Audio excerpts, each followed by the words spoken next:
I didn't know exactly what this was going to be. Like when they first like dropped a teaser, I literally thought it was a reboot. That's what I thought too. I was a little nervous because what's your opinion on reboots? I mean, are they ever done well?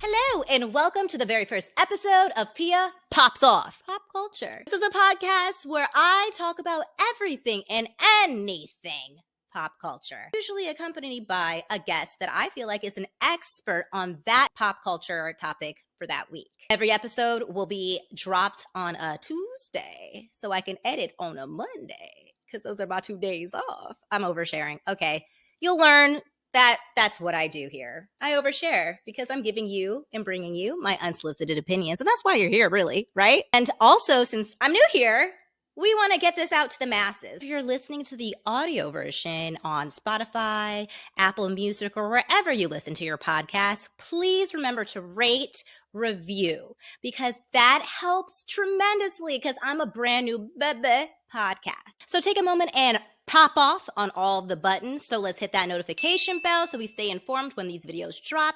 Hit that follow button because how else are you going to find me?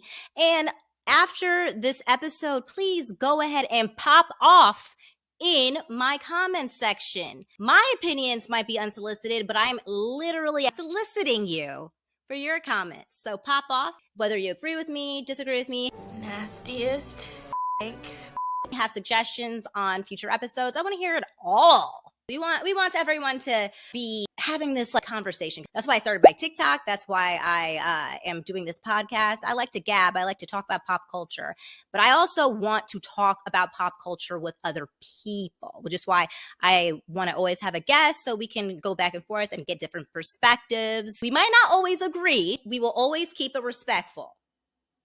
Maybe. Whatever, maybe we'll pop off. But I will be bringing you a different pop culture episode every Tuesday. And at the end of each episode, I'll let you know what the next episode will be about. Sound fair? Today, we are going to be covering The Simple Life. And I thought that the perfect first episode would be The Simple Life because it has a 3-part special that aired on Peacock. It aired December 12th on Peacock. It's a 3-part special. All 3 episodes dropped at the same time. Also, I thought it'd be great if we kind of took a little trip down memory lane with the OG, The Simple Life. I was like, who would be the perfect person to talk about The Simple Life? And then I thought about it, and it was Jill Badlotto. And I know Jill from TikTok. If you're not already familiar with her, please check her out. She creates throwback content of usually like early 2000s reality TV. And then also she does a lot of present stuff like Bravo. She does it all, really. She's honestly great when it comes to the behind the scenes, especially like the making of pop culture television shows or moments in time. Very informative. So I highly suggest you check her out. Let's see how many followers she has. Not that follower counts matter, but I mean, a little bit, right? It gives it a little validity that, you know, I'm not BSing you, that Jill is legitimate and would be the most amazing person and relevant person to talk about this with. Yes, Jill has 48.3 thousand followers on TikTok. I will be linking all of her socials down below. Let's talk The Simple Life, shall we? Hi, Jill. Hello. So this is Jill and I's first time actually talking. Like we follow each other on TikTok, but this is the first time we're actually getting to chat. Yeah. So this is fun. I'm excited. Jill is somebody that I've been following on TikTok for a while now, and like her pop culture content is amazing, and I especially love her throwback stuff from like the 2000s specifically. So I thought she'd be the perfect person to come on my very first episode, and we are going to be doing a look back, a look forward, because we're going to be doing The Simple Life, and we're going to be talking about the first episode of season 1, where Paris Hilton and Nicole Richie discover what Walmart is. And then we're going to kind of segue it into the 3-part special that just aired on Peacock. In case, we have anybody that's listening that's not a millennial, we'll tell you what the premise of The Simple Life is. So The Simple Life first premiered December 2nd in 2003. So that was about 21 years ago. I was 14. I had just turned 14. Gosh, I think I was...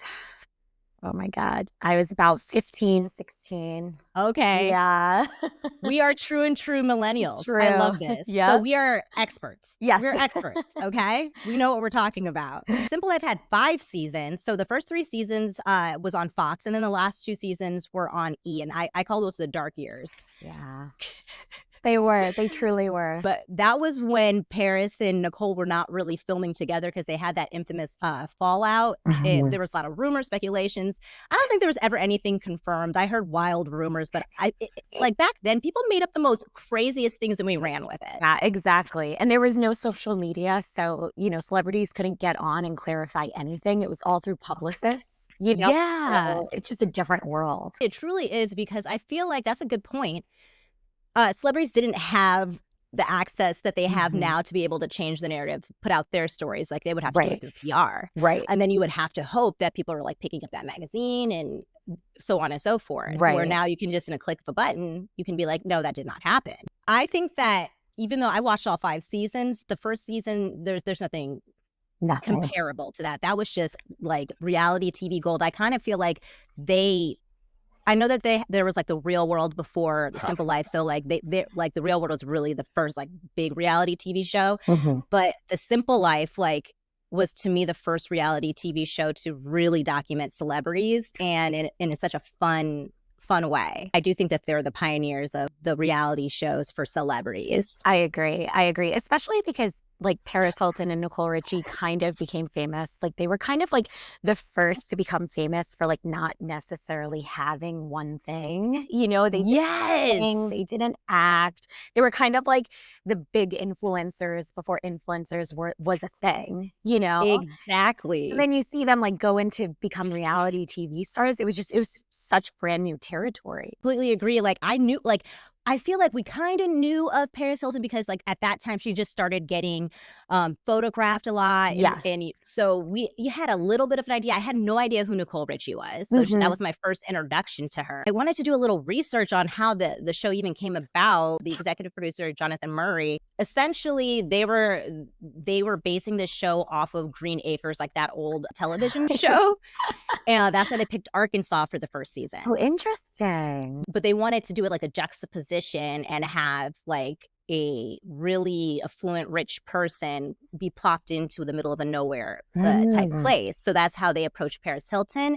And then they really like the dynamic between Paris and Nicole. Wow. Yeah. So that worked out. But that got me thinking, I'm wondering if they started the show with Paris and then they realized Nicole would be a great pairing, did they test any of her other friends like Kim Kardashian?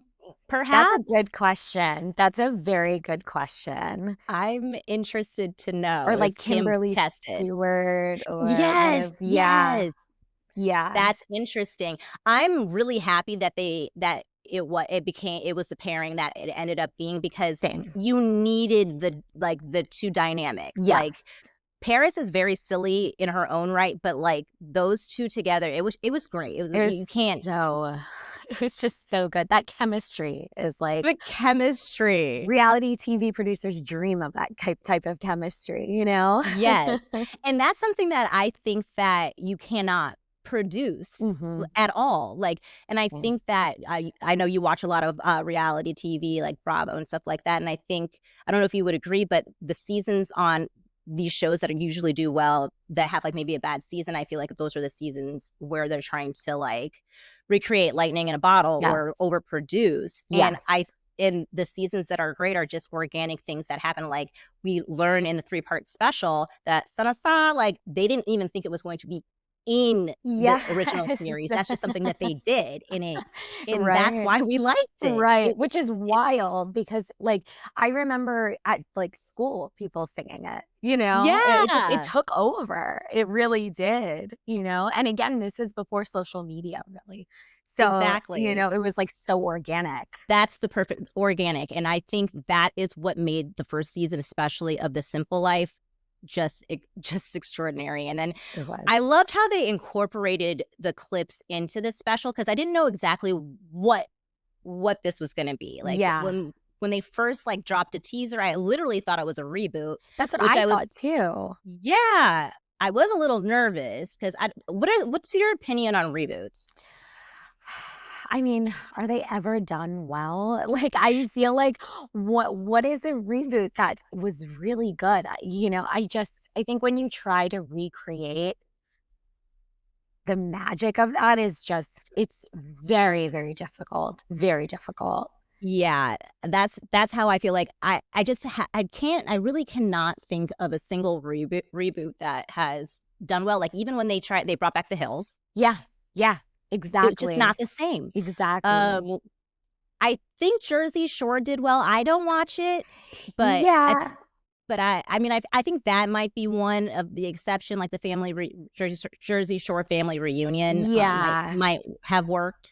Yeah. I think also though, like Family Reunion works because it's the same cast, and also Right. you're seeing them. They're not trying to like recreate their party days. You're seeing them where they are in life right now, and I think a Yeah. lot of like their audience can like relate to that, because like Yeah. when we were their age, we were out doing like partying, doing what they did. Mhm. And now like a lot of us, like have kids or we have careers or whatever, so I Yeah. think maybe that's why that kind of does a little better. But like with The Hills, when they reboot The Hills, it was like they were, I don't know, it felt like they were forcing these people to be friends and they weren't really friends. Yeah. And they were trying to like bring up old drama. It just didn't feel right, It's similar to what unfortunately happened in the last season with Vanderpump Rules, I would say. Yes. Yes. Yeah. Same. It's just it's I think that we have to stop if you just live your natural life, because these people are entertaining on their own. They and I are. think that when they get out of their own way and they just live authentically, that's what we really want to watch. Exactly. So, but I think I mean, I'm sure it's hard because you do have pressures from producers to produce a good television show. So there's that aspect of it. But right. I am happy that Paris and Nicole decided to more so make this almost like a high school reunion. Yes. Yes, that's exactly what it felt like. Yeah. Exactly what it felt like, a high school reunion. I loved it. In the first season of The Simple Life, Paris and Nicole, they have to give up all of their like privileges, like their money, their phone. They have to live like the people of this small town in Arkansas, and they are paired with their host family, which the family's name is Letting family. It's made up of Albert, which is the dad, Janet, the mom, and then their three sons, Justin, Kane, and Braxton. And Braxton was only 4 years old when the life premiere. 4 years old, and he's now a lawyer. Oh my gosh, that is wild. That is crazy. That's insane to think about. He was so little. I didn't even realize that the Walmart episode was the first episode. I thought, I was like, oh, maybe that was like, episode 2 or 3. I knew it was in the beginning, but it was like out of the gate. Yeah, they go right in. Out of the gate. It was so good. And so they're in this kitchen. They're trying to, get to know this family that they're going to spend the next month with. And Nicole just says something random like, so do you guys hang out at Walmart? It's like, I hear that's what people do. They hang out at Walmart, which is hilarious because it's like, what? Who told? Like, it's like, where did you hear that? Right. Like, I'd love to know where she heard that from. I want to know where you heard that kids hang out at Walmart. And then right on cue, yes, Anning, here comes Paris saying, what's Walmart? Do they sell wall stuff? The family's face. The mom's face is my favorite. She's just like, just cannot believe what she just asked. And I think that that was great that ended up happening on the first day, essentially, because then it kind of, sorry, one second.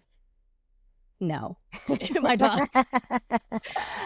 It kind of set the like editing tone. I feel like, yeah, because it's just like anytime that the girls would say something that seems very like ridiculous because it's like an everyday thing for most people. Yes, there would always be that like awkward like log pause, and then one of them would always come in right at the best comedic timing to break that awkward tension, and it was like. I always looked forward to those moments, and those same moments happened all throughout this special, and I was like, this is gonna be good. I know. This is gonna be good. It was so good. It had me laughing like the first season of The Simple Life. It really did. It was so good. So good. I'm gonna have us like weave the first episode and the special in, since it was 3 episodes, because that's essentially how they did it. So they kind of did it for me. They kind of formatted it for me. So we start on the first episode, which I like that they kind of, it's only 3 episodes. So I kind of feel like they framed it like a 3-act structure.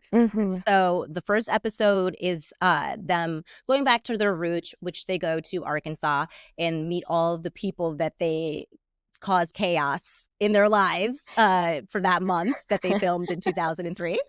And then the second episode is them planning their big opera, because they're that Son of Saw song that they coined that we talked about earlier.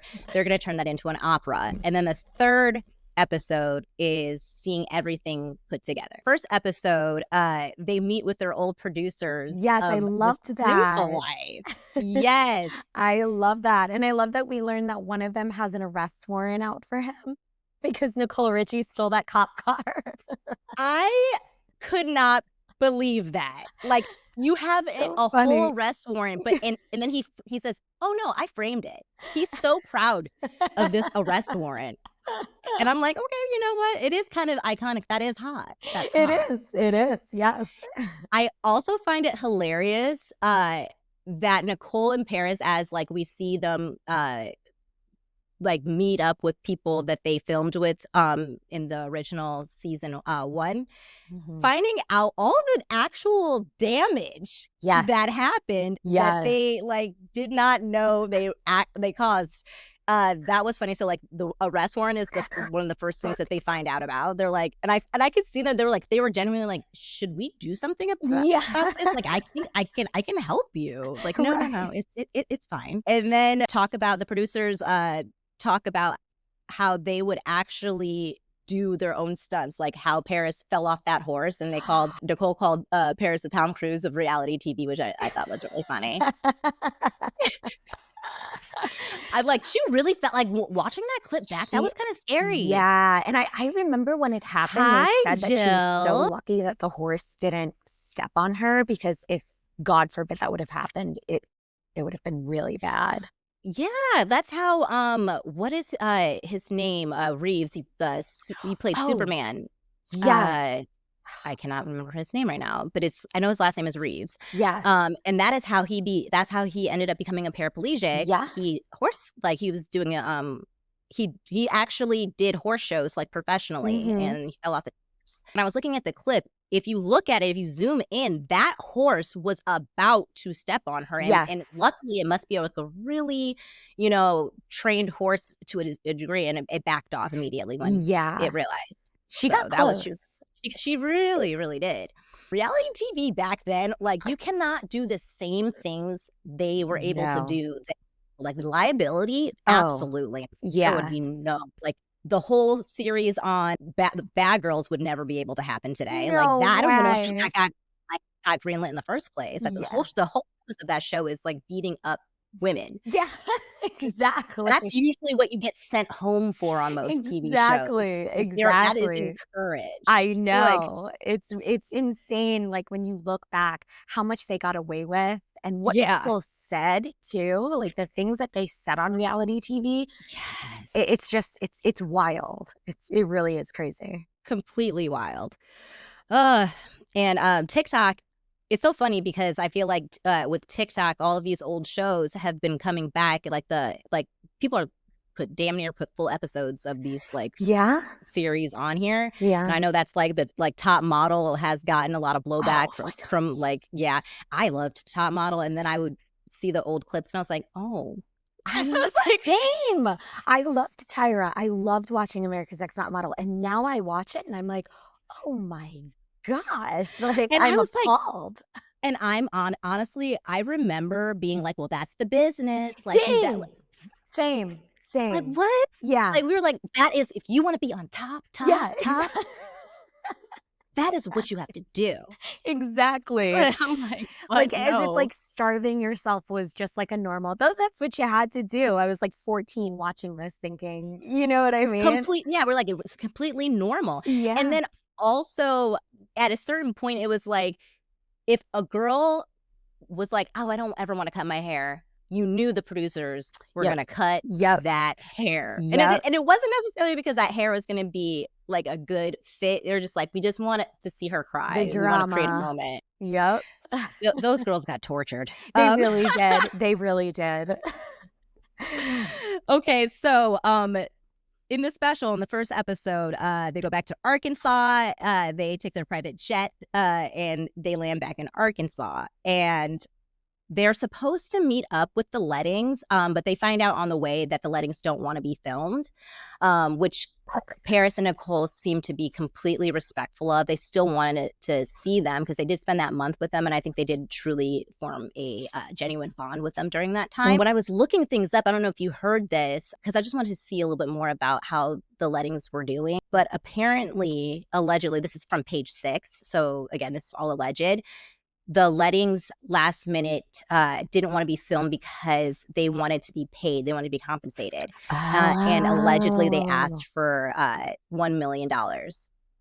Ooh, yeah, which they obviously did not get. But I don't know like if that is a real number. That's just according to page 6. But I can also understand them wanting to be compensated because I don't think that they really did get compensated when they did host them. Yeah, I would love to know how much they got when they did that first season. I can't imagine that it was much.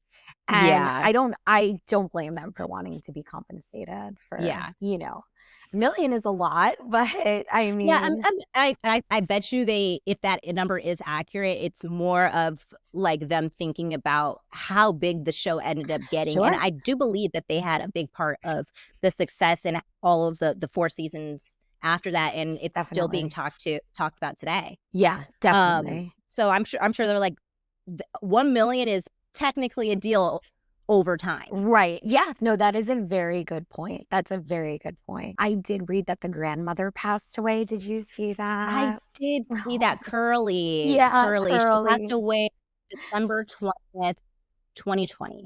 Oh. I mean, that's a long life, though. A very long life. That's a long life. I loved her. I loved her so much. I'm really close to my grandma, so like I was just like, oh, she's so adorable. She's so cute, and she was like fun too. Like she wasn't like timid at all. Like she was doing the farm work. Like plucking the chickens. Yeah, grandma was doing work, and that's probably why she lived so long too. Because she was like, she was up every day working. So Paris and Nicole do still end up seeing the Lettings privately, which is really nice, and catching up with them. They do get to see some of the other people that they worked for. So they also end up going to Walmart. Yeah. So I love how Paris said it's like full circle. She didn't know what Walmart was, and now her products are being sold at Walmart. I thought that was really cute. That is iconic. It is. And I loved that they rolled up in Walmart on those rolling. They look like rolling electronic suitcases. I don't know what they are, but I kind of want one now. Same. I will only travel like that on a rolling suitcase. Yes. And them just going all through Walmart. And then I love that they kept in all of the fans like taking video and following them around. And they didn't try to act like that it was normal. You know what I mean? Like that's also what is nice about they're very famous. Everyone knows them at this point. There's no way they're going to go into a Walmart and not be seen. And it also makes me feel like it's not as staged. Yes. Yeah. I 1,000% agree. And that's what I was a little worried about when I heard that they were kind of rebooting this. I thought Mhm. that they were going to try to make it like the first season too much, to where like Yeah. they weren't going to acknowledge that they're being acknowledged, or they're, they weren't going to acknowledge that they were being filmed. And I love that they totally they just leaned into it, because Yeah. it's Paris Hilton and Nicole Richie, and everyone has an iPhone. So, they can't step Yeah. outside without getting recorded. So Yeah. that's what I loved about it too. And it's also so interesting because when they did go to Arkansas, the like 21 years ago, no one knew who they were. Yeah. And it's so interesting that now they're like, everyone knows who it's Yeah. time. It's just watching that full circle moment was amazing.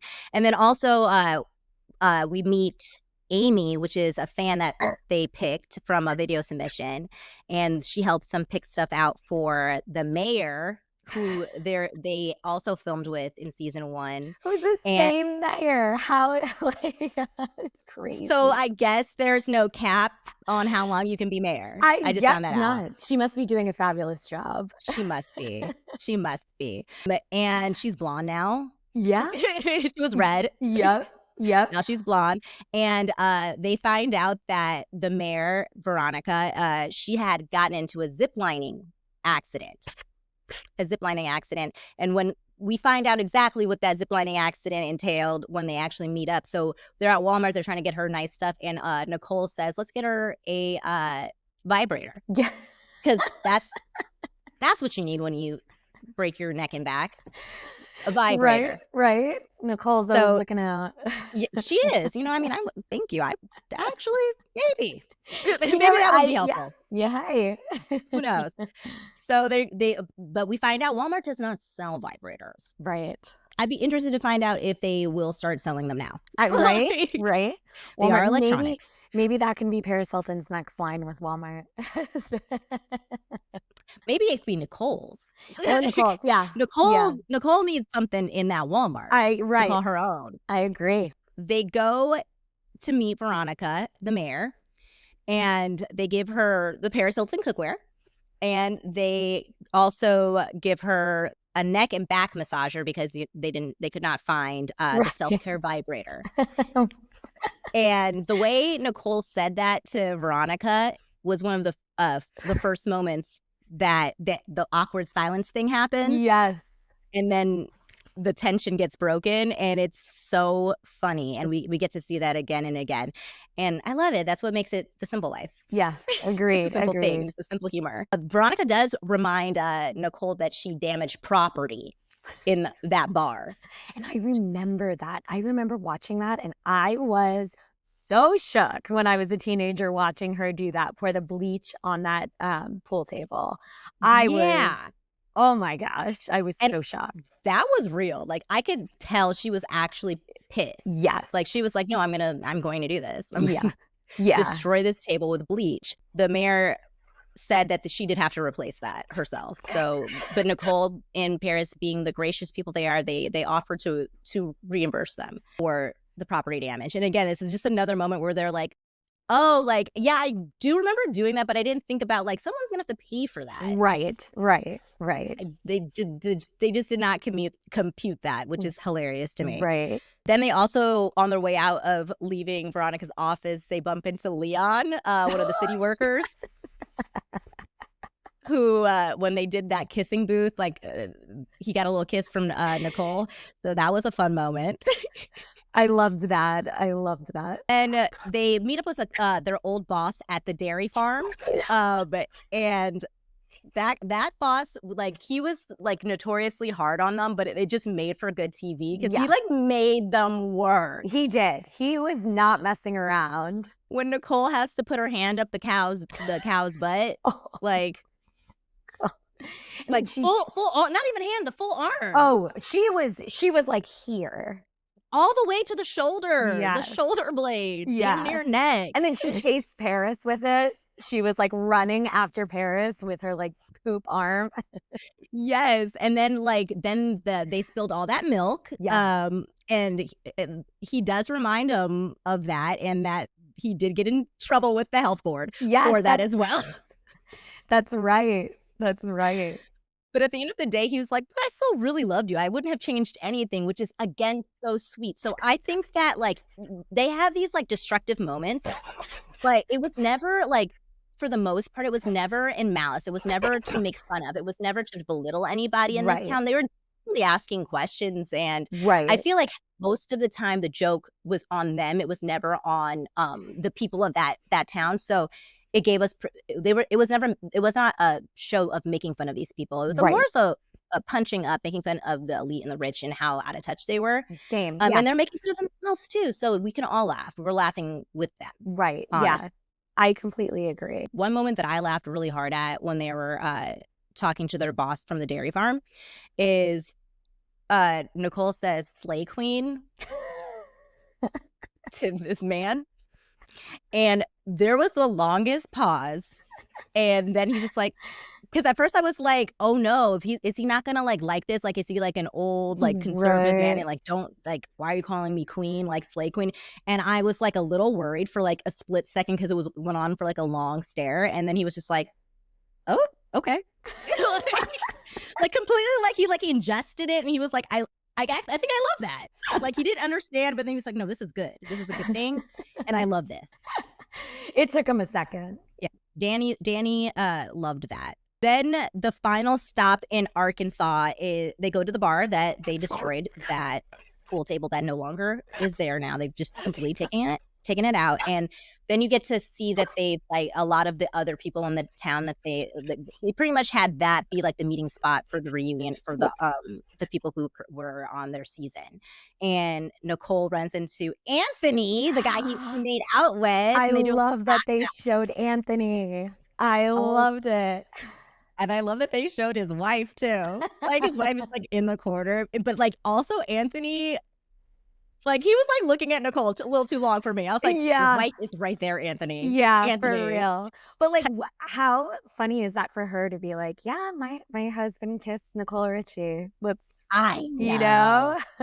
I would be telling everybody. I'd be like, too. I would be obsessed. I would be working it into any and every conversation I possibly could. Yes, it would be my entire personality. It really would be. It would be my entire personality. Like, I think I would probably end up turning this real. I made out with Nicole. Right, exactly. That's how it would evolve. Yeah. That would just start lying. They end their trip by putting up like a makeshift sign, like putting their stamp that they were there. And overall, everyone seemed to have just been so excited to see them again.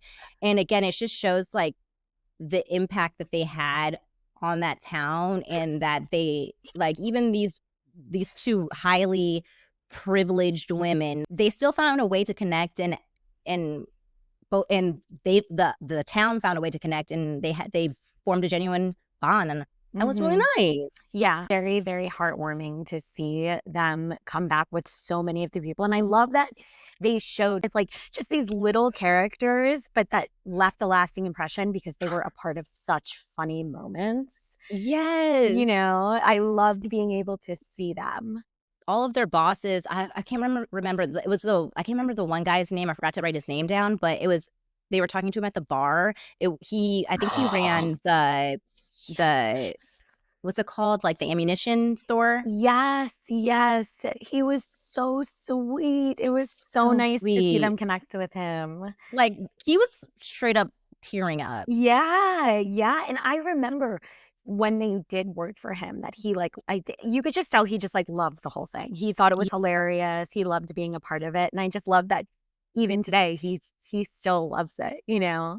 Yeah. We talked about there are some shows you watch back and you're like, ooh, you know, that didn't age well, but it's really nice to watch this show back. This show that I really, really loved. And I can still say that I love it. And I don't think you would need to change a thing.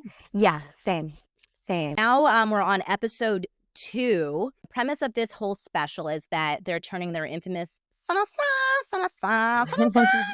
they're turning that into an opera. Random, but it also makes sense, right? It does. It does. For them. You know? It totally makes sense. You said it just okay. That was like actually another note of mine. Every time they tell somebody about this damn opera, that is the response. Yeah. The Yep. producer, the producer, like, and they all, everybody all is like, yeah, yeah. And then in the confessionals are like, that's a terrible idea. I know. I love that everyone had the same reaction. Like, no one wanted to work with them, because they were like, good for you guys. Yeah. But I'm going to sit this one out. And I think that's kind of how I felt when I like found out then what the premise was. When I found out they're not actually rebooting it. They're doing a 3-part special, which is they're making an opera. I was like, okay. Yeah. Like, Yeah. I'm like, I'm gonna watch because Right. I'm loyal like that. Right. I'm like, oh, this is gonna be Came out good. of left field. I was like, well, who came? Nicole must have come up with that. Feels like Oh, something that absolutely. Nicole She just know? like, let's do an opera. And then Yeah. she's like, and then Paris is like, yeah, that we can totally do that. That's exactly your voice. I also like when Paris does her like actual voice sometimes. Me Like, too. yeah, like when I love the switching in and out. Me too. It's because I know has said on interviews before that like that high pitched kind of like baby voice is like when she's not like maybe not in the most comfortable situation, or she is on camera, she's trying to like play this part, but that her real voice is extremely deep. Extremely deep. Yeah. The thing is, I love both, and that's such an iconic movie star thing to do, because that's how movie stars used to change their voices all the time. Like Marilyn Monroe is probably one of the most famous people for doing that. It is a way to become a character. Yeah. Like, yeah. And, yeah. And I think that, to your point, that's her, like, when she's doing that voice, that's like when she's being the Paris Hilton that we want, the character Paris Hilton. Right. And then when she switches into that deep register, it's like we're getting a glimpse of like the everyday real Paris Hilton. That's hot. Episode 2 is them just trying to get this opera off the ground, and they're meeting with experts to do it. They meet with their, I think it's like a middle school or grade school music teacher, who they said was their favorite teacher and like honestly inspired them and inspires Sana. And his name is Mr. Hauser, and they go to his house. We learn that Paris and Nicole played instruments. Okay, queens. Yeah. They played the violin and cello. Like, those are not easy instruments. Okay. Nope. That was like, I was impressed. Okay. I kind of wish they had played the violin and cello. Yeah. That would have been cool. That would have been great. They pretty much like pick his brain and ask and actually tell them it was so sweet. He was genuinely, it seemed like he was genuinely touched that he made such an impact on them. Yes. And he, like, at a moment, I think he thought it was just like a setup thing that they just needed to film and do like a, thing for their special. Right. And when they were actually talking to him and being like, no, like, we loved you. And he was like, wait, really? Yeah. It was so sweet. It is interesting because you never know who you're having a real long-lasting impact on. Yep. And you could be the biggest person in the world, and you might think you're the smallest person, and you had a huge pivotal role into forming that person, shaping that person. Yeah. And now he knows. Now we all know. Right. Exactly. It just shows how important teachers are too, No, seriously. I mean, I still to this day, there are a handful of teachers that like, I'm an actor, and like, when I make it big one day, like, those are the people that I want to thank. Those are the people like that I want to let them know that they're the ones who impacted me and like kept me going and kept me inspired. So yeah, I feel like teachers are very much underrepresented, underappreciated. Yes, very, very. After leaving their teacher's house, they go to Kathy Hilton's house. Good old Kathy Hilton. Oh my gosh. Yes, queen. Okay. I just thought of this. So Kathy Hilton, she has periodically over the past year, she does not follow me on Instagram. But periodically, she will like a random Instagram reel. Really? Oh my god! Yes, and I've screenshot. I have screenshotted it, so I'll find it and I'll like put it in the video. But one of them was, and you would think it'd be like something like some Bravo content that maybe I put out. It is always on something completely random. I believe the first time was on a video of my dog Stop. on his like first birthday. Oh And my God. the thing is, this again, my dog is turned 4.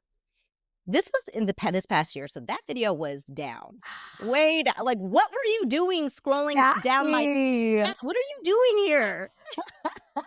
That is so funny. I would love to picture Kathy Hilton just like in bed, just like, you know, we do, sitting there like scrolling down someone's feed, just being nosy. I mean, I would Yes, love that if that's like what's going on. I think that is what happened because I've been on like other podcasts and stuff like that. I've done episodes on Beverly, or I did a whole series on Beverly Hills Yeah. on my friend's podcast. I very much team Kathy, so a part of me Love is like, her. and I feel like it was around that time, so a part of me feels like maybe she heard the episode Yeah. and then was curious about me because I was hyping her up. I Sure. was hyping her up. She's like, let me just see what's going on over here. She's the best. Like, she is another person that is reality television gold. It's like you've Absolutely. had characters, reality television characters in the past try and emulate that, and you just can't. Like, you can just tell, like, this is Kathy. She's just Absolutely. funny to be around, is just hilarious. Like, that's why she does so well on TV. I love her. I love her. And I'm Same. actually super happy that she's back on this season of Beverly Hills. Me too. She was the much needed like comedic relief. Yes. Yes. We needed her. And I I needed her agree. just in the amount of dose that we have. Like, you Yeah. don't need just exactly. Don't change a thing. Right. I agree. Speaking of Beverly Hills, did you notice Kyle Richards in the first episode of The Simple Life? She's at the party. Oh, yes. I was like, oh my gosh, I forgot like young Kyle Richards was in this. She looked like such a baby. It's so funny when you do end up doing like a rewind or a rewatch of reality shows, and then you start noticing other like people who were not that prevalent at the time. So of course you didn't like notice them, and then you Right. rewatch and you're like, oh, they were always there. Yeah. Yeah. I was like, oh my gosh, Kyle Richards. I mean, it makes sense. It's Kathy's sister. And, Yeah, you it makes know, complete sense. right. And then this got cut, but I saw some like uncut footage from like the Hills, Mhm. and Kim was on Yes. an episode, but it got cut. Yeah. She came to a party with Brody because Brody was her stepbrother, Yes. Yep. How and that funny. got cut. And if you think about it, like today, they would obviously never cut Kim Kardashian out of course. anything. But back then, you know, she wasn't, I mean, she was kind of known as Paris's friend. So that's so Crazy. funny.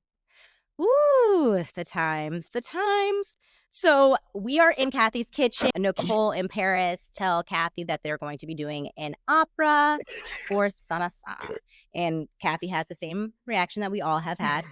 Okay. But then she quickly is like, no, actually, love this. Yes. To the point where she's like, I'm going to be the director. Right. Yeah. I'm going to be the director. And then she just starts listing off like a laundry list of the most asinine things that also sound amazing. Agree. Let's list a few of them. She said we got to have a magician, ferrets, let them loose is what she says. Someone riding a little tricycle. She wants the guys of the gay community. And she wants the money on stilts, and then she ends it with it's going to be an opera meets Studio 54 meets The Wizard of Oz meets Phantom of the Opera. And I actually think that is what happened. I mean, she was not off, you know? It sounded really crazy. I'm not gonna lie, when she was saying it, like I was like, there's no way you're gonna have like all these animals and da-da-da-da. And I was like, but like, you like, honestly, if you have an imagination, you can make anything possible. And Yes. she did lay the groundwork for She this did. opera. She did. Credit to Kathy. They have to like actually, start getting this done. Like, we gotta make a structure for an opera. So they go to an opera producer, and her name is Beth Morrison. She doesn't seem like she is believing in this dream of Sanasa opera. I felt like she was a little judgy. What were you thinking? I agree. First off, I feel like if Paris Hilton and Nicole Richie came up to me and were like, I want to do an opera, I want to do anything, I'd be like, let's go. Because if there's two people Right? who can make it happen, it's them, you know? So I was Yeah. a Like little shocked. I was a little shocked too because okay, yes, okay. Is the idea on paper kind of crazy and asinine? Yeah, sure, sure, sure. Like the Right. only thing that they have to work with is Sana Sa. Right. I get it. That sounds crazy, but it is Paris Hilton and Exactly. Nicole Richie. They Exactly. have proven that they can make nothing out of something. Like Right. I'd be like, I don't know how this is gonna get done, but I want to be a part of it. Same. I want to say that I got to work with them in any capacity. Like I Same. would have been all in, but she was a little hater, I feel I like. know. I know.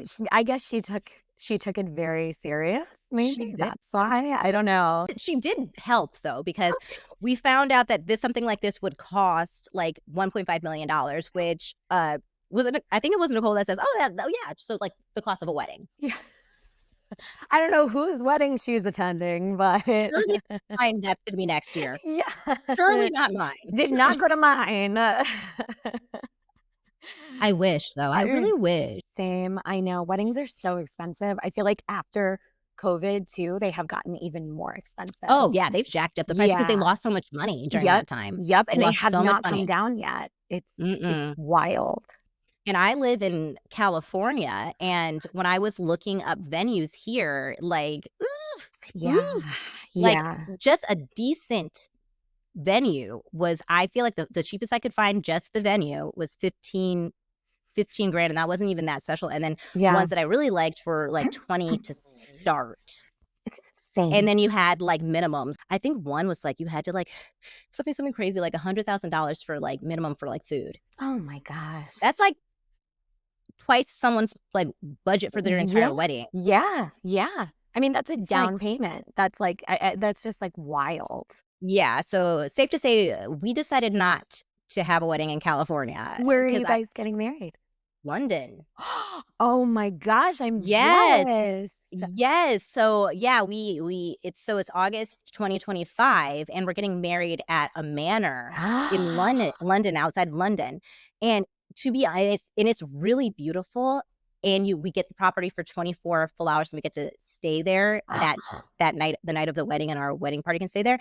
And I'm telling you, it is a fraction of the price of anything that I looked at in California. Wow. So yeah, so essentially I was like, my fiance's from Philly, I'm from Michigan, and so we were like, and we live in California, so people were going to have to travel in some capacity. Yeah. So we're like, why not just travel to Europe, and then people can just make a vacation out of it and like bounce around other cities after that. That's amazing. Yeah. Oh my gosh. You have to like live stream it or something. I need to see that. Like I said I was going to do it, and then TikTok gets banned, and I can still do it on Instagram. We got to find a way. Yeah. I got to see this. No, I'm definitely documenting it for sure. I actually found my wedding planner on TikTok. Did you really? Yeah, she's a London-based wedding planner. We met over Zoom, and then we went to London in June, and we met with her. She's amazing. She's amazing. I love that. Also, yeah, if anybody's getting married, really think about doing it abroad, because you can find some really amazing deals and have a really fairy tale wedding for a lot cheaper than you would think. But this isn't about me. This is about Paris and Nicole. So let's get back on track. They pretty much find out that this lady is not going to help them. She doesn't believe in them, but I think they still take away some gems so they can continue on in figuring out how to get this opera off the ground. So the next place that they go to a composer, and his name is Thomas Addes. I think it's Ades. I think, and he's a Grammy Award-winning composer. And this is the opposite. This is the polar opposite. He is a huge fan of them. He is fangirling hard. He has both of their autobiographies, and he gets them to sign it. And he's actually really interested to hear about this. Yeah, I love. He's a Grammy Award-winning composer, right? And he's seriously listening and actually excited to hear their idea. I loved it.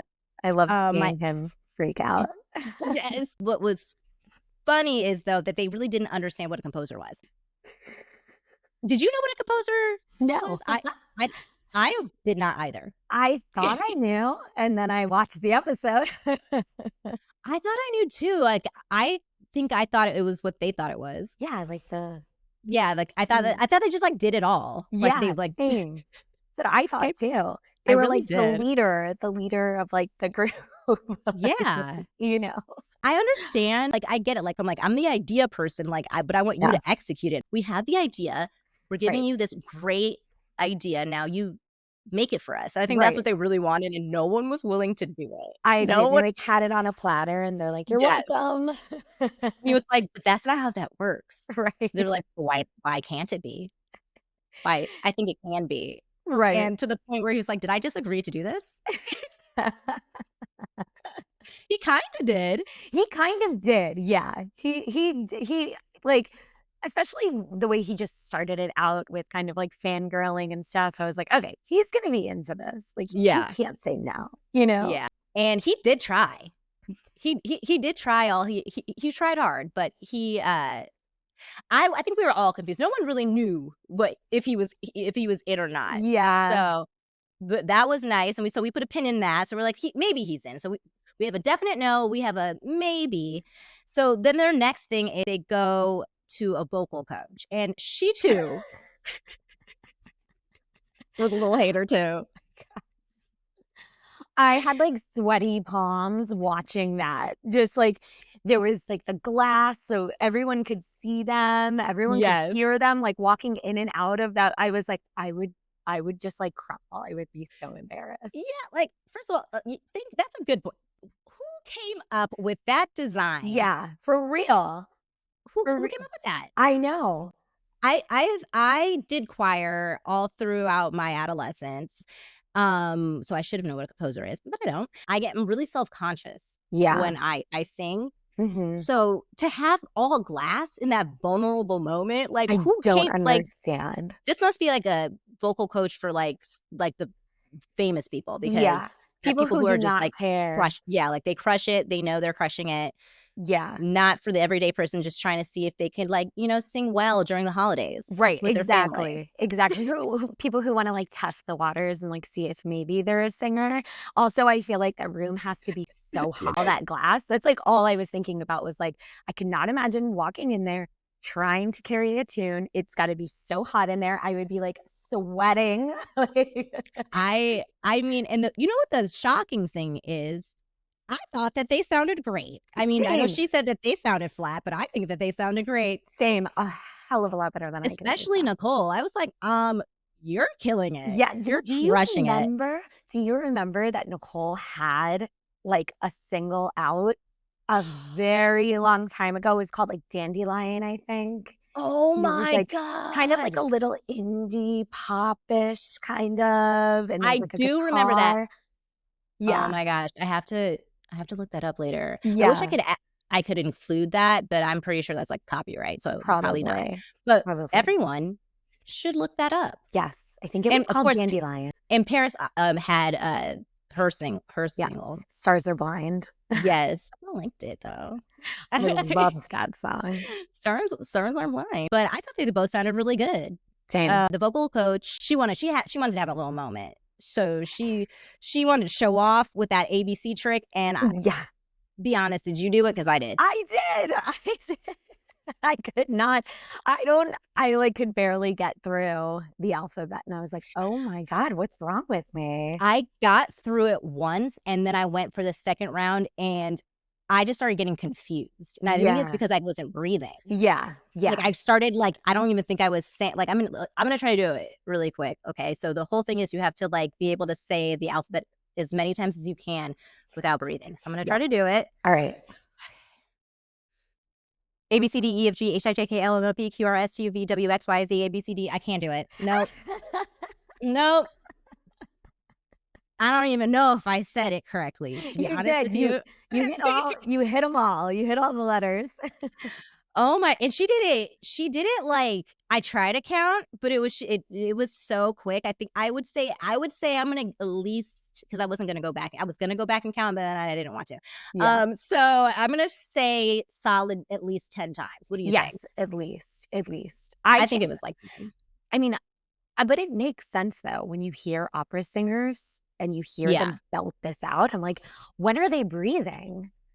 Yeah, that breath control. It's crazy. Yeah, no, that's but yeah, she really was like, I need people to see this. Yeah, I need, yes. that You is know definitely that her party trick. she was waiting for her moment, Yes. and this was it. Yes, this was it. And she had it. And I mean, it was definitely a moment because I definitely did it in the privacy of my home and now Same. here. Yeah. And then it took me until episode 2. I knew I recognized the narrator's voice, but I couldn't tell if it was Alan Cumming or if it was the narrator from Love Island because they sound the same to me. But then I looked it up and it was Alan Cumming. Yeah, which I Yeah. love. Yeah. He's amazing. And I love that they did the narration. Like they did the narration, in the first season. Yes. I love that they kept with that. Yes. They honestly so far really crushed this 3-part special. Like Agree. it was just an easy. I think I probably will rewatch it because I just had such a good time with it. Yeah. They are geniuses, and this vocal coach and who was the other person? The opera producer, they don't know what the fuck they're talking about. Exactly. Agree. So then Paris and Nicole go to a music store where they talk. They say it's the music store from Beavis and Butthead, but I don't think that was correct. I think they mean Wayne's World. Yes. I think it was the music store from Wayne's World. And but the thing is, I can understand why they made that mistake because I had to pause it because then I was like, wait, I was like, I feel like that is not correct. So, and they didn't correct it. So I was like, I need to know. Yeah. I need to know. So I ended up going down a wormhole. And why do I keep saying this? Not wormhole, rabbit hole. This is the second time I've said that to like out loud. I did that with my friend in a conversation. It's not a wormhole. It is a rabbit hole. Sorry. May or may not edit that out. So I went down a rabbit hole. And yeah, it's definitely Wayne's World. And then I was like, but was Wayne's World inspired by Beavis and Butthead or vice versa? But apparently, according to Google, no, not at all. Neither are inspired by the other, but they do have a lot of similarities, which is why they get compared confused. Yeah. Which one came out first? Beavis and Butthead? Beavis and Butthead came out first. Okay. And Wayne's World, which I mean, maybe they've never really said it out loud, but I'm sure part of it maybe was inspired by it because Wayne's World was originally a sketch on SNL. Yeah, okay. Wayne, Mike Myers' character, is based off of Lorne Michaels. Really? Mm-hmm. That's his wow. Yeah. That is very. Oh wait, no, wait. I'm lying. That's Dr. Evil. Dr. Evil? Yeah. Is really based off of Lorne Michaels? Yeah, I forgot I'm mixing up Mike Myers' characters. That's because that's how I see Lorne Michaels. Yeah, it's Dr. Evil. Sorry, yes, I'm correcting myself. It is Dr. Evil, and they've talked about this out loud. Oh, that's so interesting. Because I feel like Lorne Michaels doesn't have like a phone bun in his body, like a phone bone, a fun bone in his body. No, like, he doesn't. I see him as Dr. Evil. I feel like he's very scary. Doesn't he seem very scary? Yeah. I would not want to work with him. I wouldn't want to mess with him. I don't know. I mean, I would work with him, but I would be scared. I want to be a celebrity like host because I think that's the most fun of being a part of SNL because all of the things that I've heard about cast members on SNL, it's like it is like grueling and it's like a lot of like takes a toll on your mental, like the biggest celebrities. And you know what? Lorne gets it wrong. Sorry, Lorne. But you do. He gets it wrong a lot. He's fired some of the biggest. He fired Adam Sandler. Yeah. I agree. He's fired a lot of like big people. Yeah. And I read that he hates when they like laugh, when they kind of like break when they break. Wall. So that just makes it funnier to me watching it when they do break the fourth wall, knowing that they're like really not supposed to. And full circle, they a few months ago they did that Beavis and Butthead sketch. And I can't remember the actress's name that was in the sketch, but she turns around because she hasn't seen it yet, and she breaks for like a really long time. And I just saw her on an interview talking about it. She was mortified. Really? She was like, I don't think she had broken like that before. And she said she just broke for so long that she was scared that she ruined the sketch. But everybody was saying that it made the sketch better. Because it did. Yeah. So Yeah. I get sometimes laughing and acknowledging what's happening. It makes the sketch funnier. I agree. I agree. So many of my favorite SNL sketches are when they break. 'Cause it's so funny. So, because then also it's like, these people are like really seasoned professional comedians. And Mhm. if you can make a comedian laugh, you're funny. Yes. That's like I think that's a badge of honor. If you can make a comedian laugh, Yes. like that's I amazing. agree. Yeah, so they go to the music store. Paris and Nicole go to the music store. They're trying out all these different instruments, and then they end up pretty much asking.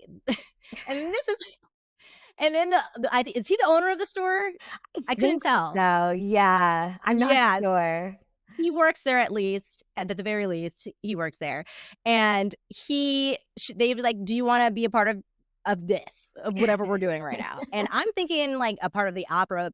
And I guess technically he was, but he just ended up becoming a part of their adventure, like their little sidekick.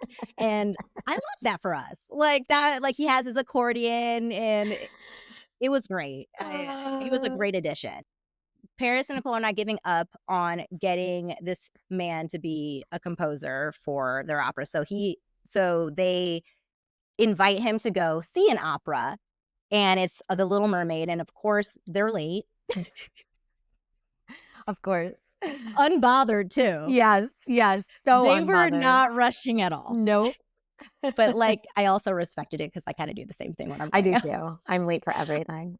Unapologetically. It's horrible. I had to like remind myself today. I was like, do not be late for Jill. Be professional. If you're going to be late for anyone, let it be me, because I understand. And I always run like 15 minutes behind. It's terrible. It's terrible. My fiance hates that. Like, he tells me the wrong time of like where we have to be just to make sure that I am on time. Same. And I actually appreciate that, because please build that time in. Yeah.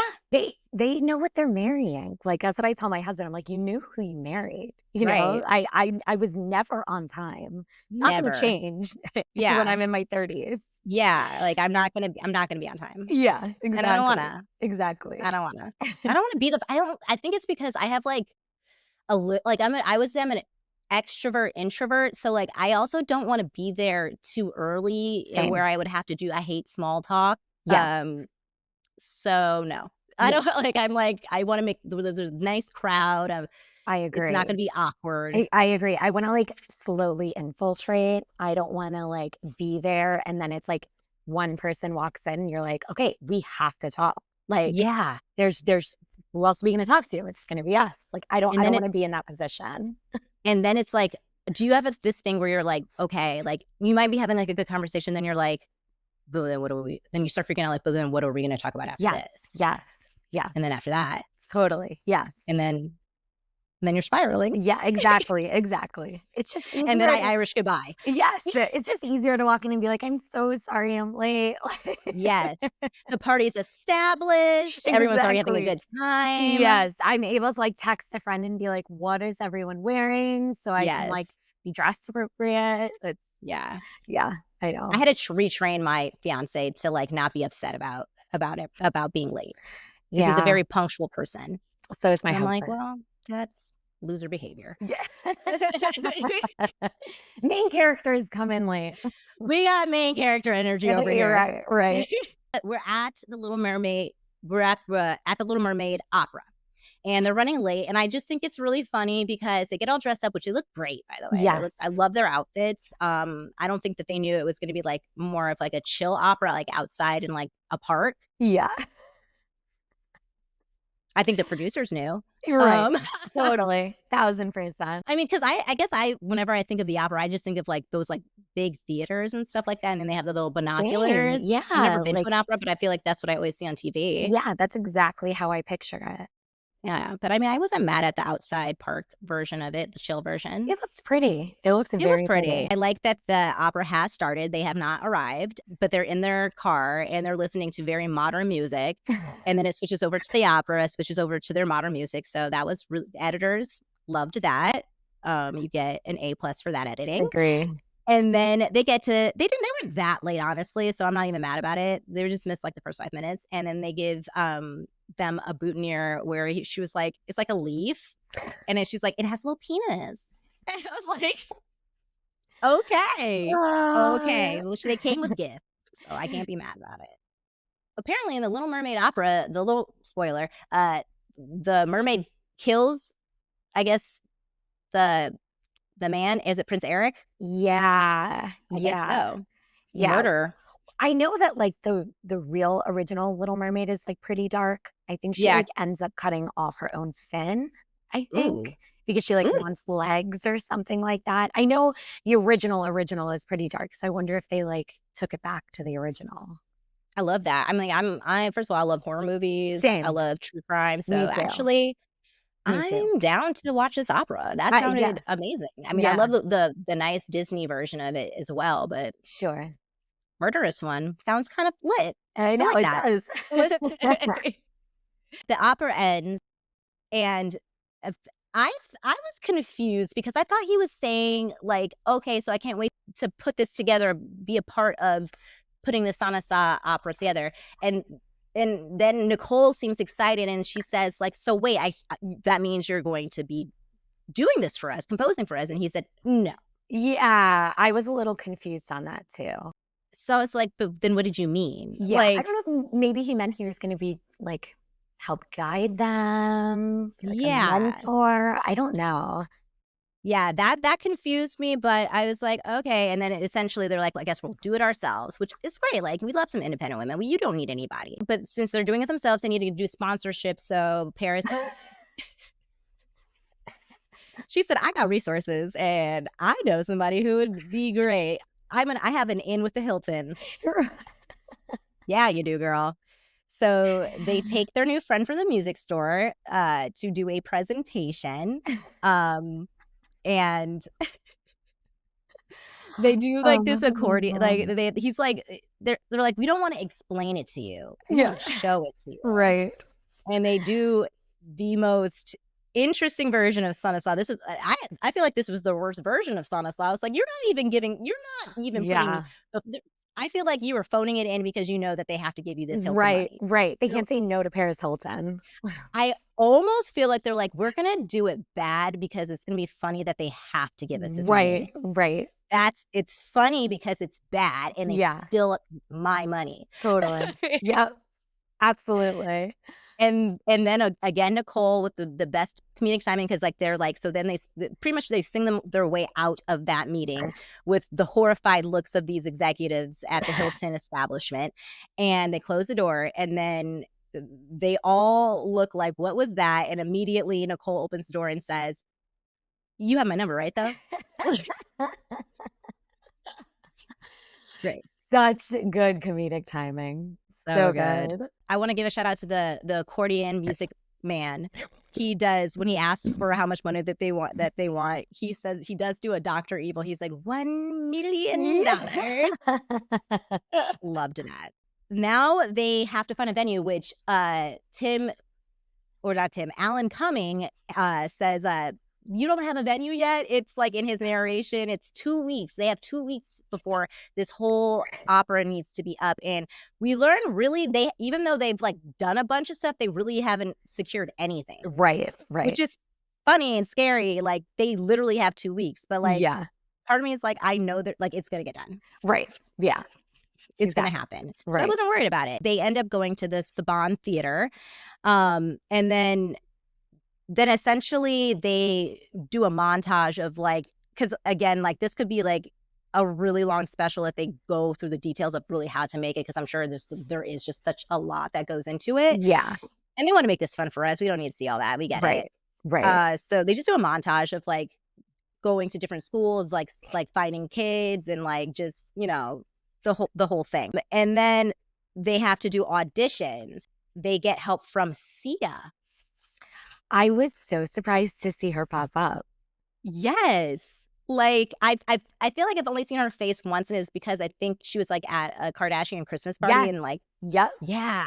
Mhm. But yeah, so they do auditions, and I feel like they did auditions in a way which was, I thought, really productive in the sense of like it seemed like they actually got the talent up front. Like they did like real auditions for Yes. like the choir and like people who can really opera sing, so they can actually Mhm. have a good production. Right. And then they immediately moved on to like an American Idol, like first week style audition where we just saw the most like amazing cast of characters. And like the first one was like the talking parrot and then the dancing parakeet, which I love. I mean, they were amazing. Yes. And then we had the Coco singers. I called it Coco singers. Like those like the two guys that were singing, they liked them a lot. Mhm. And then the guy who scares people for like that's like his talent. And that Yes. Nicole was like, I feel like we look alike in that he could play Yeah. me. Which I want that job to like scare people. Yes. How do I become like a professional scarer? That's And he did a good job because then he did it. He did yeah. it later, like when they were auditioning someone else, he like came behind them and he was like, hey. Yeah. Like, you are scary. This one was really cool because there was a guy from TikTok that Yes. got to be a part of it, which is like, again, coming from TikTok, that is really cool when like you realize I think I forget that people can see us, anybody can see us because that's how the algorithm works. Yes. And the fact that Nicole says that he pops up on her FYP Yes. page on a regular basis,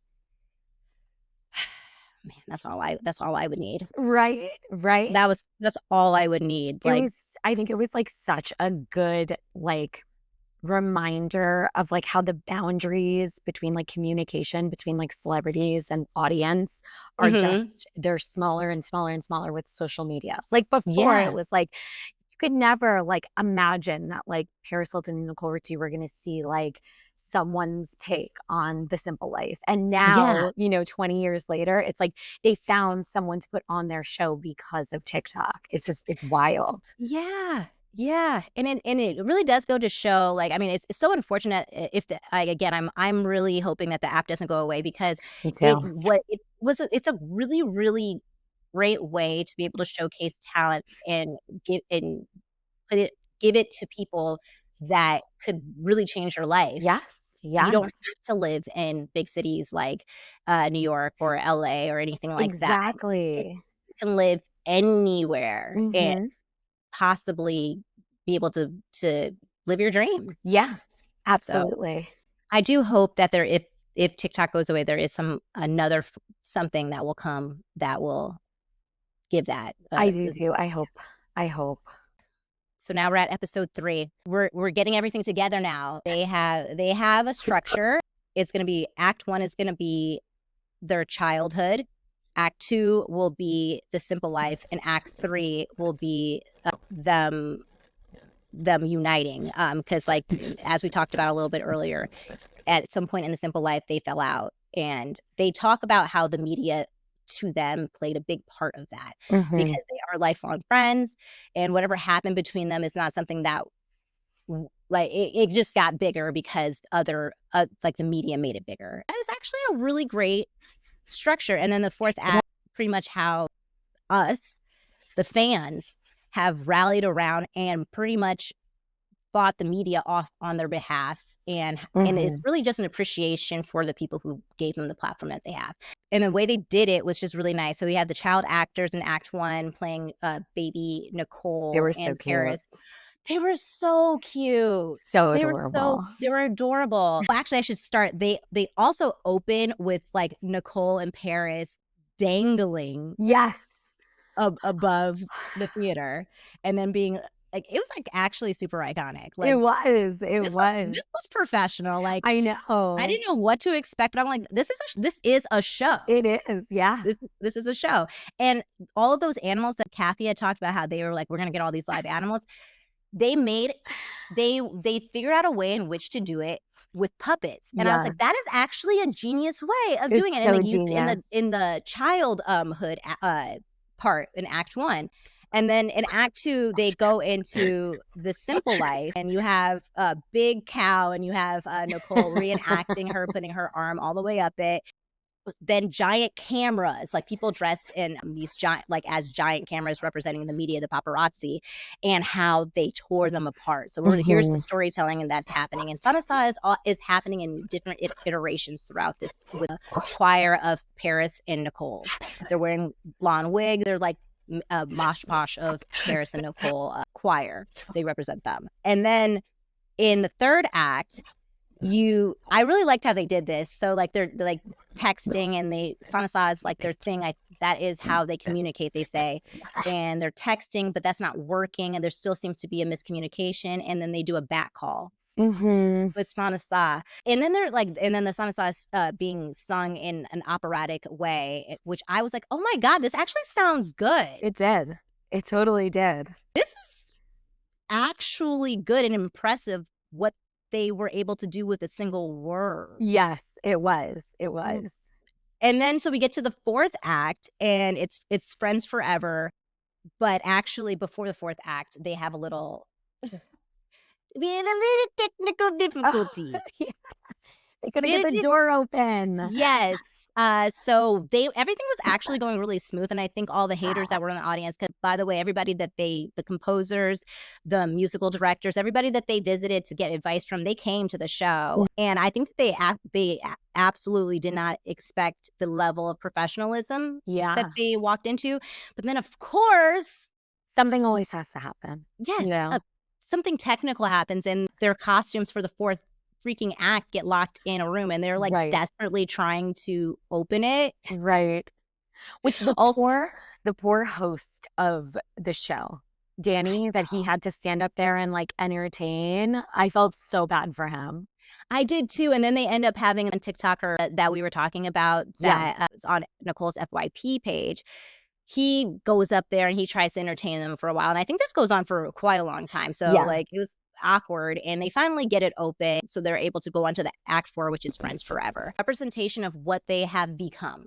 So you see like Paris with all of her like brands and stuff like that, Nicole with like her fashion stuff, and just like really the journey that it took these 21 years. And then even with the media still present and prevalent and talking about them, they don't have to worry about it as much, that like that will never happen to them again, because not only can they be in charge of the narrative, they have us, the people that love them, that will make videos and that will defend them till we're blue in the face. And so the media will never win is essentially the message at the end of it. They thank the crowd genuinely for everything, and then they end it with a Sanasa. I was hoping that because I hadn't heard them say it, so I was like, are they not going to do it? Yeah, I love that it was like a sing along. Yeah, I think that they were nervous to like actually have to do that. Yes, on their own, which I think that they did it right. Like, just close it out with the Sanasa. Yep. And all together. And it was it was a really like interactive, amazing moment. So it was. I loved seeing it. I can just imagine what it must have been like to be in that theater. I know. I live in LA, so I'm like, dang it. Like, I wish I had known. I wanted to get tickets or like stayed in line. I'm like, how did one get to go to this performance? I know. Lucky. But overall, my question to you is, do you think that the reboot, the special was just as magical as the actual original series, or what are your thoughts? I think that it was as magical as it could be. Yeah. Like, I feel like nothing can compare to This Simple Life, the first season. Like, that was just so amazing. But what I loved about the reboot, or I guess like I don't know if you call it a reboot, but a reunion. Reunion, yes. Like the high school reunion. Yeah. I think what's so great about it is that it was so good on its own, because it wasn't trying to copy. It was like reminiscing, but not trying to copy. Because I was just nervous that it was going to be like Paris and Nicole go back to Arkansas and they like do these jobs. And I'm like, are Paris Hilton and Nicole Richie really doing those jobs like today? You know what I Yeah. mean? Like, Yeah. and people, they're like I said before, they were going to ignore the fourth wall, ignore that they're famous and Right. everyone knows them and like knows what they're going to be doing. And so I was like nervous about that it was going to come off as a little fake. But Hmm. it felt very real. Like their chemistry was exactly the way that it was like 20 years ago. Yeah. Seeing them interact, it was like just as fun. It was just as magical. And then like kind of taking us back on a ride from the past, like seeing these old characters that we Yeah. saw. And, even though we didn't get to see the Letting family, knowing like we have an update on them, I just think that Yeah. that was so nice. And I also thought it was very interesting to see how like the town changed. Because I Hmm. feel like it kind of got a little built up. It And did. that bar looked really nice.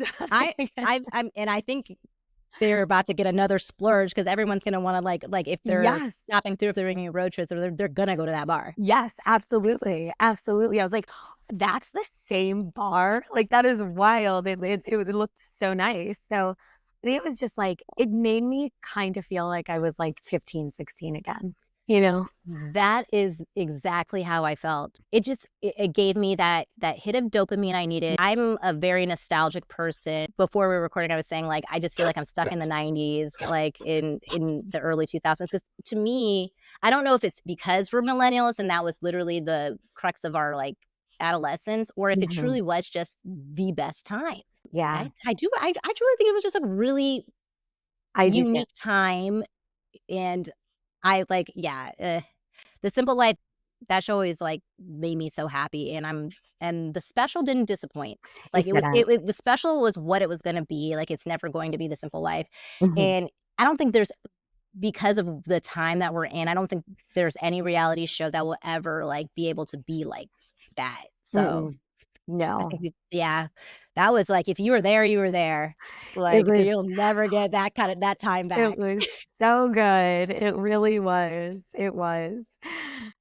Oh my gosh. Oh, do you remember, this was, like, again, like, I don't even know how I ever heard of it, but I know Nicole talked about this a couple of years ago where the infamous email that got leaked for her 4th of July party. Oh my gosh, yeah. So I have a TikTok video on it, and I swear that's like one of my most popular videos because like so many people didn't know about that. Like the email.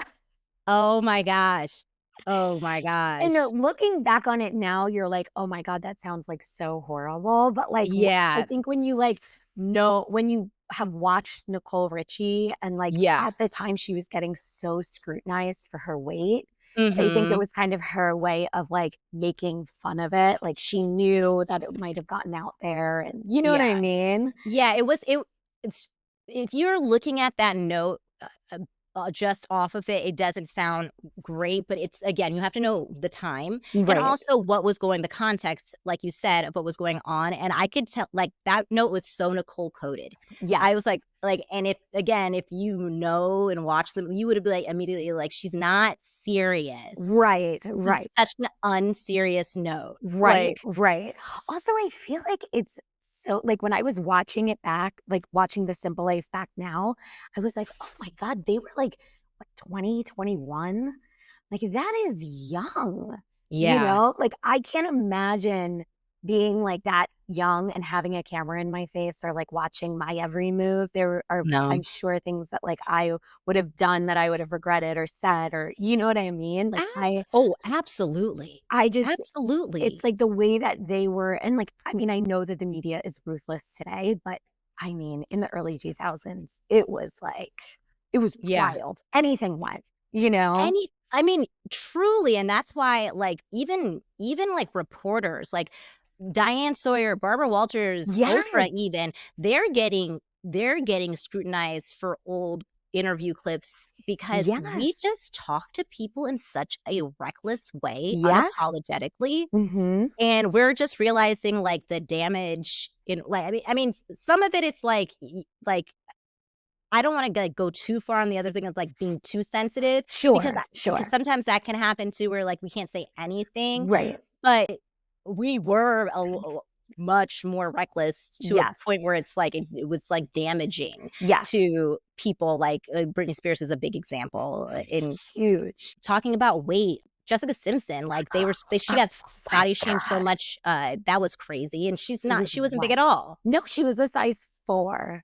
Yeah. Yeah. She was a size 4 and she had on those mom jeans. I remember like seeing that because I think I mean, I've had to have been like late teens, early 20s. And I remember looking at that and being like, oh shit, like that's fat. Like, you know what I mean? Because it's like you're still kind of like, you know, in your head, kind of like thinking about like, you know, your own body and like, you know, your own standards and stuff. And I was like, oh my God, that's fat. Like that's crazy. You know what I mean? But like at the same time, it was like everyone was saying it, like on every tabloid. And I was like, oh, it's like, it almost like, I feel like changed a lot of like our brain chemistry, you know, for us millennials on like the way that we see our own bodies.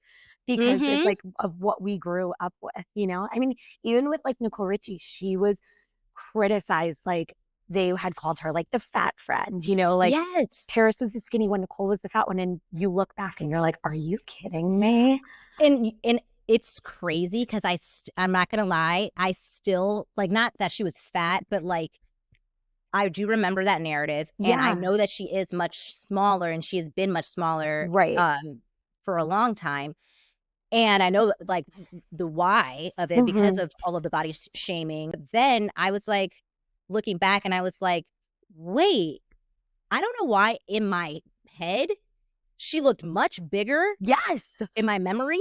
Yes. And when I'm rewatching the clips, I was like, girl, I think she has a rounder face because she's 21. Yes, exactly. And you naturally when you're younger have a rounder, you still have your baby fat. Right. And that's all it really was. Like her legs are freaking tiny. I know. She's not like I know. And even if she was, it's who cares? But but her not being big. Can you imagine someone who is bigger, like, then what that makes them feel like? Exactly. Yeah. Like, it's a ripple effect, really. It is. It really is. And it's like, there's like, no wonder why like so many millennial women like have, you know, body dysmorphia and like body issues. It's because like, that's what we were taught when we were like 14, that like, that was fat. Which is like, insane. And I was like so mad last year when I heard Gen Z being like, oh, we're bringing back low-rise jeans. I said, why? Dear God, why? Like, you don't understand. Like, but the thing is, I didn't realize that Gen Z does not realize what low jean really means. Because what low jean is, it's just a normal waistband. Yes. They need to watch the first episode of The Simple Life where Paris Hilton is walking around in her real low-rise jeans that they had to like blur out her butt crack. That is low rise. Like, that's what I thought. I was like, we're gonna have to be waxed up. Yes. Crunches like you like that. Those jeans are not forgiving jeans. No. I mean they were low. Now like low rise is like it's like a normal, you know? Like like I had low rise jeans and they were low.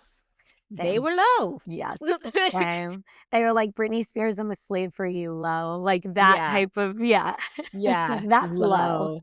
Yeah, man. And I also I just had a montage of like all of the different clothes that we would wear over time. Yeah. Low rise jeans to skinny jeans to business casual at the club. Yep. Oh, yeah. With a sock bun.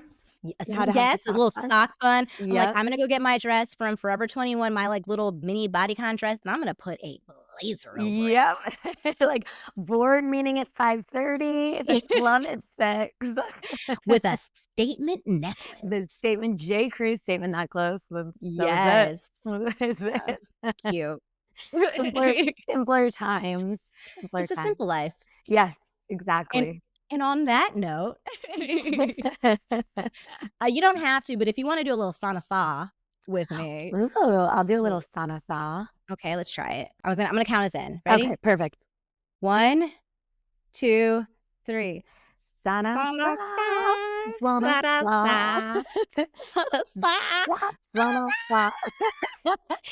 hit the high note. I lost my voice, so Well, you know what? It's a choir. Like you're doing the alto, I'm There doing you the go. soprano. There we There you go. go. I'm the You're deep the one. Paris, and I'm the Nicole. There you go. I've got the deep sonnesaw. Yes, it sounds good though. Keep that Right. rap. Keep that I mean, it rap. kind of like makes me sound very interesting, you know? It does. Jill, I want to thank you so much for going through the simple life with me. This is actually, honestly, I'm fangirling over you because, like I said, I've been following you for so long. I love your content. Thank you. Same Like, here. thank you. Same here. And I literally like when I'm at work and I'm on my break, like you're one of the people because yours is like yours is storytelling. So I'm like, I'm gonna have like a good 5 minutes of where I can just like listen and Thank just you. soak up the nostalgia. I So appreciate that. Well, big fan over here of yours. thank you. So tell us where we can find you if you have anything coming up or what your plans are after if TikTok does go away. Yeah, well, fingers crossed it doesn't. But Yeah. I'm on TikTok at Jill Badlotto, on YouTube at Jill Badlotto, and then also on Instagram at Jill Badlotto. So I've just kind of started to ramp up my YouTube channel since, I'm a little nervous about TikTok going away. Yeah. So if it does, I'm there. You can find me there. And you better find her there because I'm telling you, like honestly, that's an account where you can just do like deep dives. Like you're going to be on there for a while. And those are my favorite accounts because then I could just stay there and I can just soak up all the knowledge. And then I have Yeah, stuff to talk about with people right. that also like nostalgia. And even if they don't, they're gonna hear it. They're gonna hear Right. about it. There you go. It's fun to reminisce. It's fun to look back. Yes. Well, thank you. And yeah, sana Thank you for sa. having me. Sana sa, girl. We did it. We have completed our very first episode of Pia Pops Off Pop Culture. And again, I really want to give a big thank you to Jill for coming on and popping off with me about this simple life. Next Tuesday's episode is going to fall on Christmas Eve. So we're going to do a little theme. We're going to do a Christmas theme. And I don't know about you, but on Christmas, I like to watch Christmas movies. But here's the problem. There's a movie that has been widely debated of not being a Christmas movie. Now I have a machine gun. Ho, ho, ho. Die Hard. We are going to be discussing, is Die Hard a Christmas movie? And also, I want to talk about what it was like back in the 2000s to instead of streaming and going on Hulu, Netflix, wherever Prime Video to find your Christmas movie, you would have to go get in your car, turn it on and go to the store. And the store to get movies was Blockbuster. So I'm going to be talking about with a guest about Blockbuster and how it was culturally relevant. And also, we are going to be tying it in to one of the biggest blockbusters of 1989. I think that's when the movie came out. Die Hard. So that will be our Christmas Eve second episode, and our guest expert will be my fiance. How was he an expert? Well, I'll tell you. Not only because is he my gorgeous fiance, that should be all you need, but he also is a very talented actor, writer, and even a stunt coordinator. And most importantly, because I said expert, he is a former Blockbuster manager. Mic drop. I'm not going to drop my mic, but you know what I'm saying. I will be having him on as my guest expert for Is Die Hard a Christmas movie? And also, did you really charge for not rewinding at Blockbuster? The people want to know. All right. Thank you again for listening. If you're not already, please hit all of the things if you're watching on YouTube. So hit that notification bell so you stay informed when my videos drop on Tuesday. Don't forget to hit the follow button because then how are you going to get notified, right? And also, please leave a comment. Let me know how you like this episode. If you have any suggestions on future episodes, I want to know. I genuinely want to know. And if you're listening audio again, please don't forget to rate and review and follow because it really helps me out. And I want Spotify, Apple Music, or wherever you're listening to podcasts to think that I am pop culturally relevant. You can find me on my socials. That will also be linked. Jill's socials will be linked. My Instagram account and TikTok is at PiagetV. That is PIAGETV as in Victor. I will also be posting a little teaser episode for each new episode along with a poll question. And I think today's poll question should be, do we think reboots are a good idea? That will be our poll questions. Let me know. Take that poll. You'll find that poll on Instagram. If you guys have some really fun popping off comments, I'll probably read them on here. All right. Until next time, Pia says, pop off!